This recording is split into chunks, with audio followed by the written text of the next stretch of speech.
તો યાત્રાધામ અંબાજીમાં મનપસંદ નાસ્તાની દુકાન ફરી એકવાર વિવાદમાં આવી ગઈ છે।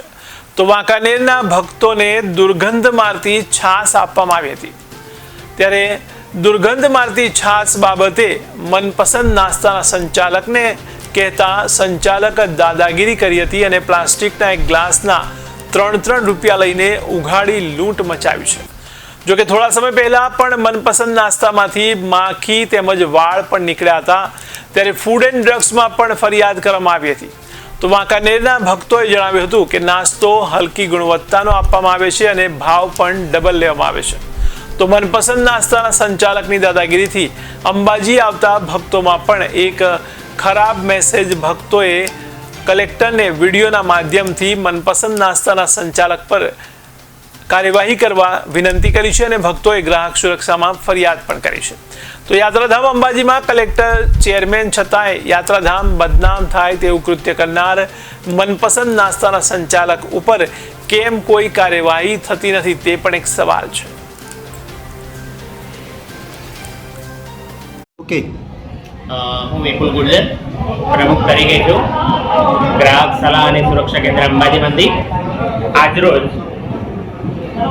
વાંકાનેરના 8 થી 10 લોકો અંબાજી મંદિરમાં દર્શન કરવા આવેલા તો અહીંયા ગ્રાહક સુરક્ષા દેખીને અહીંયા ફરિયાદ કરવા આવ્યા। તો ફરિયાદમાં એવું હતું કે ડીકે સર્કલ આગળ બસ સ્ટેશનની બાજુમાં મનપસંદ નાસ્તા છે, ત્યાં લોકો નાસ્તો કરવા ગયેલા। ત્યાં નાસ્તો કર્યો તો ફૂડ ખરાબ હતું એવું એમને કહ્યું, પ્લસ છાશનો ભાવ 19 થી 20 રૂપિયા છે એવું એમનું કહેવું હતું, પણ એમની જોડેથી 25 રૂપિયા લીધા। 25 રૂપિયા લીધા એનાથી મતલબ નથી એમનું કહેવું હતું, પણ દુર્ગંધમાંથી અને વાસમાંથી છાશ હતી। તો એમને કીધું ભાઈ આ છાશ ખરાબ છે, તમે ચેક કરો। તો કે ચેક કરવું એ મારામાં નથી આવતું, અમૂલમાં તમારે ફરિયાદ કરવી કે જો કરવી હોય કરો એમ કરીને એમની સાથે તૂછડાઈ ભર્યું વર્તન કર્યું હશે અને વધારે પૈસા લીધા હશે। અખાતે બીજો નાસ્તો પણ એમને ખાધો તો એમને કહેવું એવું હતું કે એ પણ દુર્ગંધમાં આવતો હતો। આજુબાજુવાળા એ લોકો એનું કહેવું એવું થયું કે તો આવો જ આવો નાસ્તો આવે છે, એટલે તેમને ક્યાં ફરિયાદ કરવી એવું માની અને અંબાજી મંદિરમાં દર્શન કરતા બહાર નીકળતા ગ્રાહક સુરક્ષાની ઓફિસ દેખી તો અહીં આવી અને એમને ફરિયાદ આપી છે કે આ મનપસંદ નાસ્તાના સામે કાયદેસરની કાર્યવાહી કરવામાં આવે। ભાવ વધારો લેવા, પ્લાસ્ટિક મુક્ત ભારત અભિયાન ગુજરાતમાં પણ ચાલે છે, અંબાજીમાં પણ ચાલે છે, પણ અહીંયા પણ અસુરક્ષિત પ્લાસ્ટિકનું વેચાણ થાય છે, અસુરક્ષિત ખાદ્યનું વેચાણ થાય છે।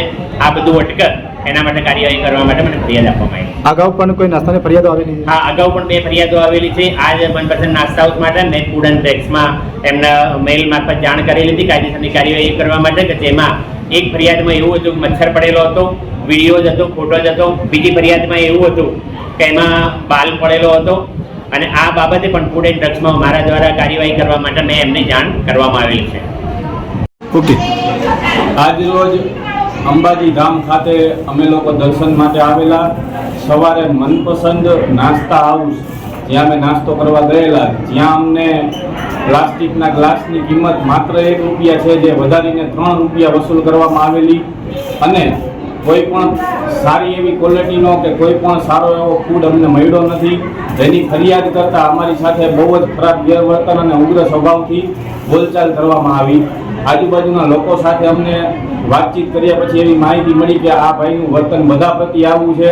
અહીંના ફૂડમાં વારંવાર માખીઓ, વંદાઓ, માથાના વાળ જેવી વસ્તુઓ મળી આવે છે, પણ લોકો વારંવાર આવી ફરિયાદ કરે છે, પણ એ ભાઈ બધાને એવું કહે છે કે તમારે જેને કહેવું હોય, જ્યાં ફરિયાદ કરવી હોય ત્યાં કરી લેજો, કોઈ મારું કંઈ બગાડી શકશે નહીં। અમે ત્યાંથી અમૂલ કંપનીની પેકેટવાળી છાશ ખરીદેલી, જેમાં ખૂબ દુર્ગંધ આવતા અમે એમને ફરિયાદ કરી, એટલે એમણે એવું કીધું કે તમે અમૂલ કંપનીને ફરિયાદ કરો, અમે જે તે છાશ અમે બનાવતા નથી। અમે એની પાસેથી ખરીદી તો અમે તો એને જ ફરિયાદ કરવાના, જેની કિંમત માત્ર 20 રૂપિયા છે, જેના પણ એને અમારી પાસેથી 25 રૂપિયા વસૂલેલા અને છતાં પણ ક્વોલિટી ન મળતા અમારે એને એક જાણ કરવી પડી। એના માટે અમારી સાથે ઉગ્ર બોલચાલ કરી, એક બાજવાના મૂળ સાથે એક યાત્રિકને હેરાન કરવા માટે એણે આ વસ્તુ કરી છે। હું આશા રાખીશ કે અહીંનું તંત્ર એ વસ્તુ ઉપર ખાસ ધ્યાન દોરે અને એની સામે કડક પગલાં અને કાર્યવાહી કરે। રવિભાઈ લખપતિયા, ગામ વાંકાનેર, જિલ્લો મોરબી।